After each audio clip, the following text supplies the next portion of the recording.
I think the first thing we had to acknowledge is that when we're looking at the public service sector, we're talking about a very broad field of people who are in real life situations, doing real jobs and facing real challenges. We have to prepare a generation of leaders who understand what public service is all about and who are prepared to address its unique issues. The genesis of the John S. Watson School of Public Service and Continuing Studies is linked to the work that we've been doing for the last 16 years now in our Institute for Public Policy. It was important to be able to reach out to people who may not be able to come to an on-ground classroom. One of the things I find exciting about online learning for adult students is that you're not just limited to a book. You have a world of resources that are online. Students can expect to be in a learning environment with real people who are facing the real challenges and the real issues within their own public service experience. We have in place a system of learning and education that brings in that real world perspective that allows you to understand this and apply it to your daily life.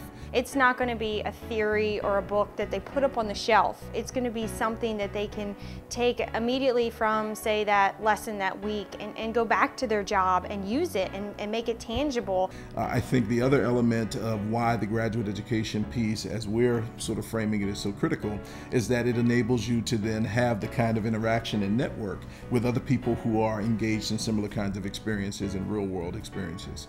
So that element, I think, differentiates us in the marketplace and really makes this an exciting opportunity for students. And our students come to us with a passion and ethos about public service, and we're not only giving them that sort of theoretical foundation, but taking what they have and making it better.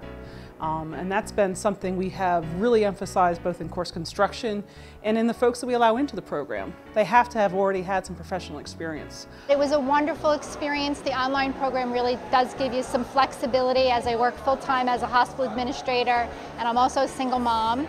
So it provided me with the flexibility to keep my full-time job, go to school full-time, and complete this in 17 months. The experience developed my leadership skills much more than I already had.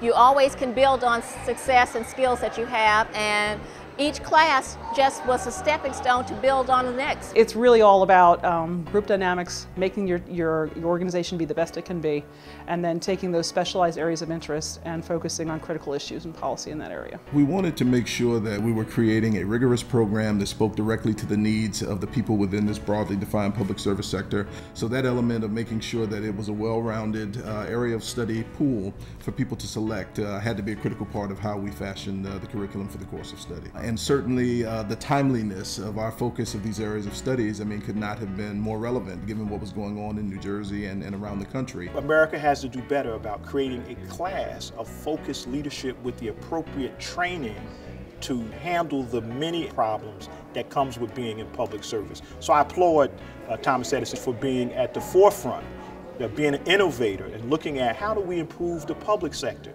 We've really created a curriculum and a course of study that gives them not just an opportunity to come and learn, but it's an opportunity to grow and to apply what you're learning in a way that impacts your job, and in this case impacts society, because at the end of the day, the public service sector directly impacts the quality of our lives.